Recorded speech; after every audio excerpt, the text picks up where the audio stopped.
The Center for Disease Control has reported an outbreak of a new virus. It is important to stay calm with health officials for evaluation and there may still be dangers. What's up, fam? Lucky Pro here, and welcome to episode number 4. If you've been joining us this whole time, thank you so much. It means a lot to me.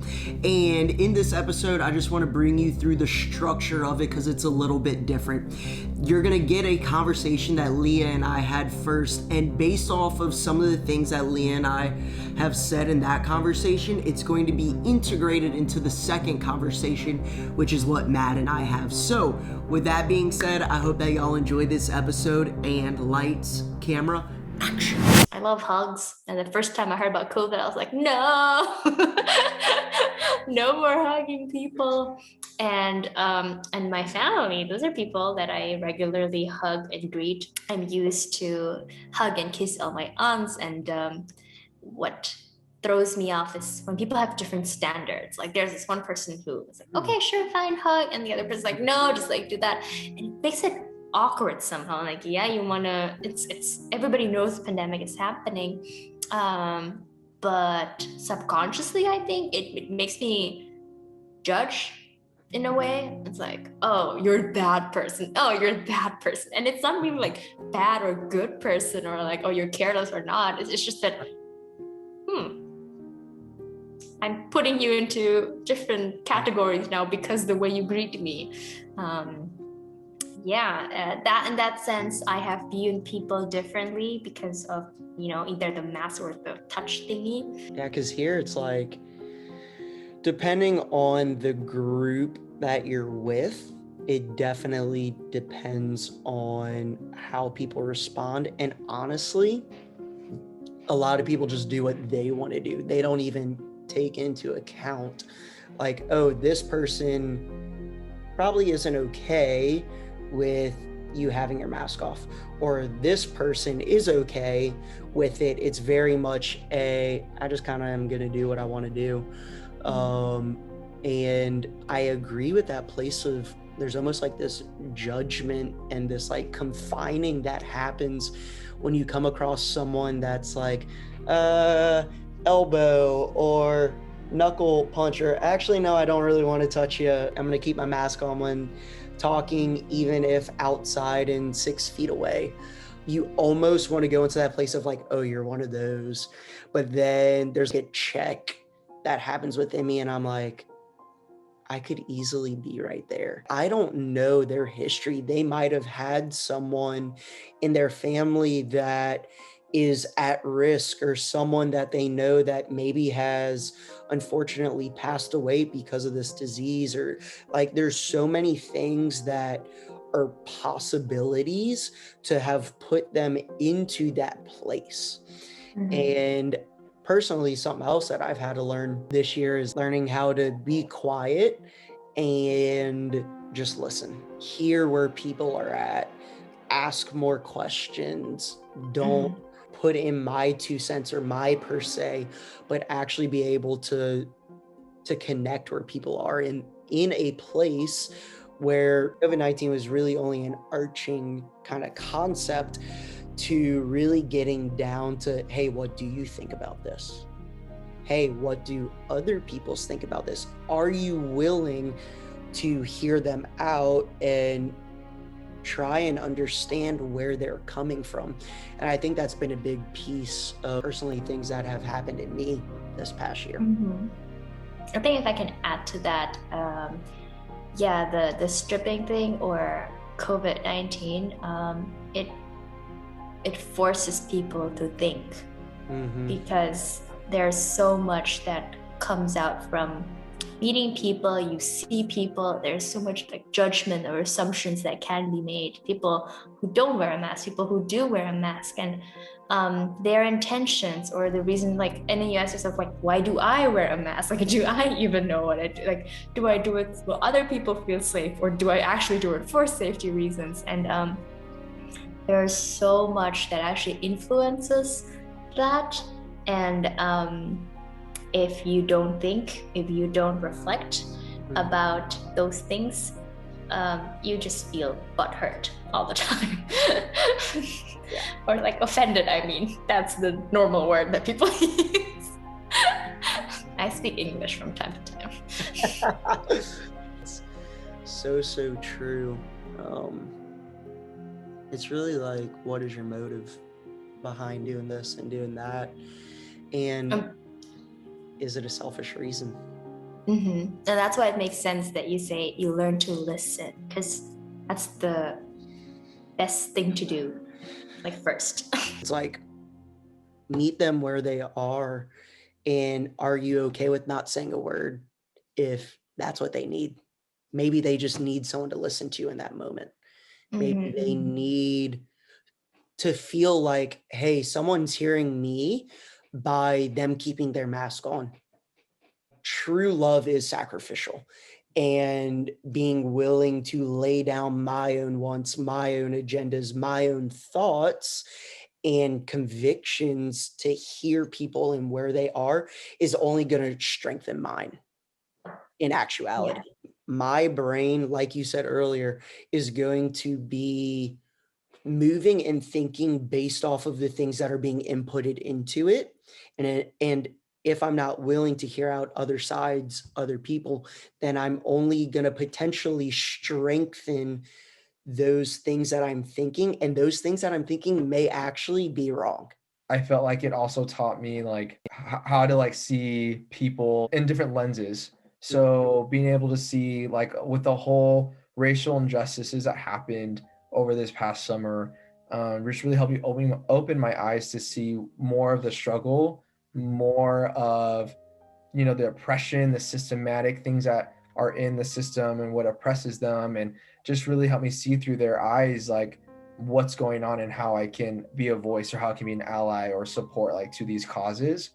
And so I feel like the pandemic really just helped do those different things, because you had time to reflect, you had time to sit down and like really think and have those things rise to the surface, as you said.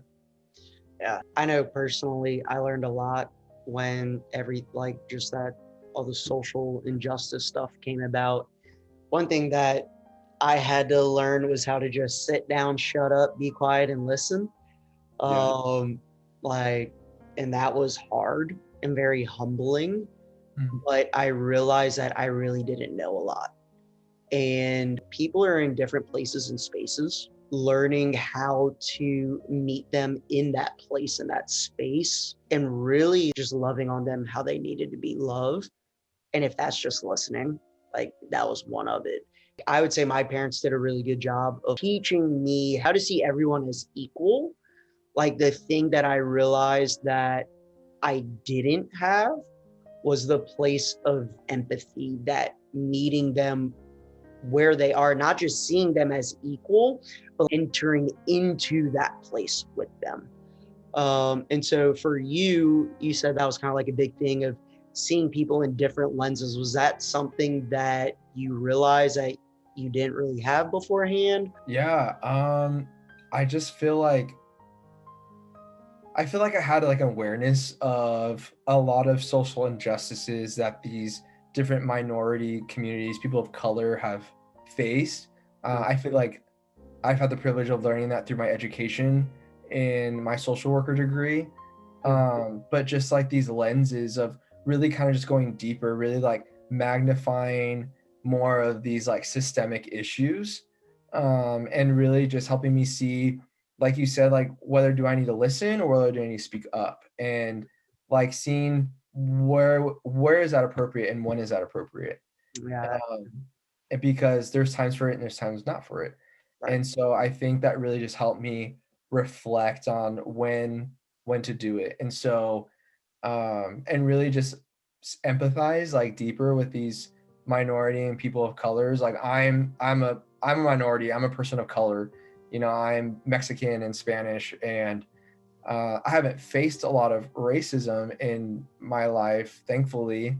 But I feel like I just have like a platform or room to like still empathize with them and still work with them. Yeah,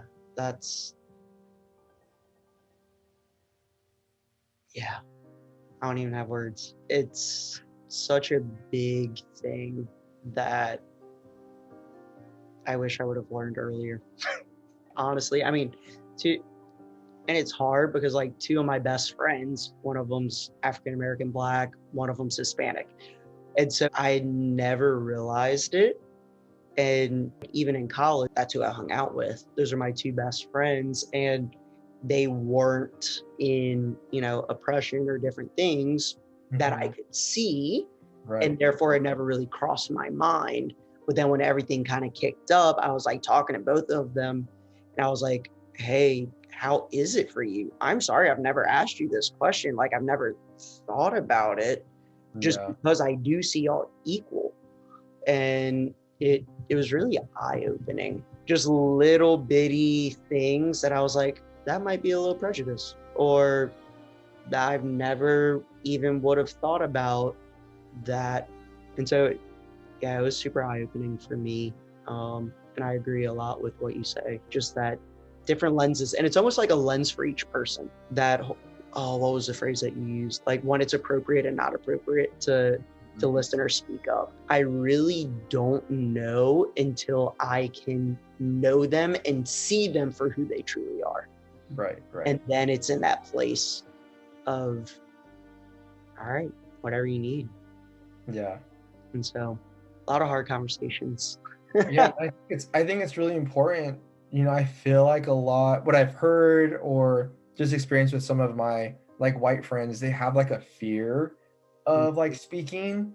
Like they'll do the listening well, like they'll love to listen, but I think they have a lot of fear of speaking, of being like shut down or being ridiculed for saying something wrong, or they feel like it's not their place to speak, or but I feel like a lot of these communities are like wanting these the white allies, they want their friends to like come alongside with them and voice with them like what these people of color are saying.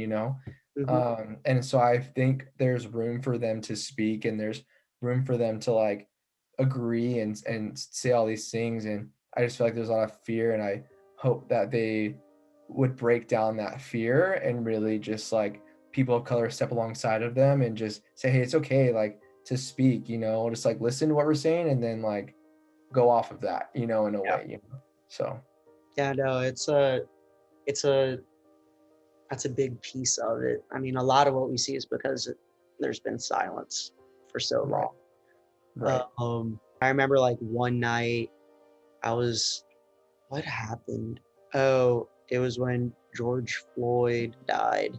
Yeah. And at the same time, like I knew there was injustices in America, but I never really thought about it. I was watching a documentary and it was something that I don't agree with, but they winded up dying in America. And both of those hit and I just started weeping. Like deep, heavy, ugly crying for like an hour, to the point for a week I emotionally was numb. And I was like, oh, there is so much more to this that I had no clue. Right. And so it's just wild. And it's great that it's happened, but it sucks that it's happened. But it was just one of those layers within this year.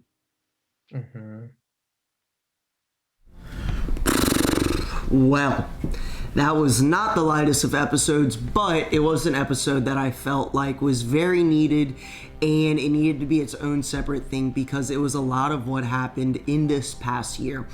Not sure if you felt the same way, but I know that I did. So if you enjoyed the episode, please give it a like, a thumbs up at the bottom. It makes the algorithm really happy. Episode number 5, the final episode of this series, is coming out. So make sure that you're subscribed and hit that notification bell if you want to be notified when it drops. And lastly, what do y'all think episode 5 is going to be about?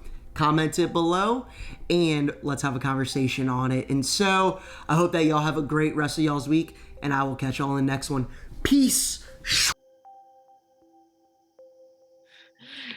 Things will never be the same as they were before, for sure. New normal, well, I think new normal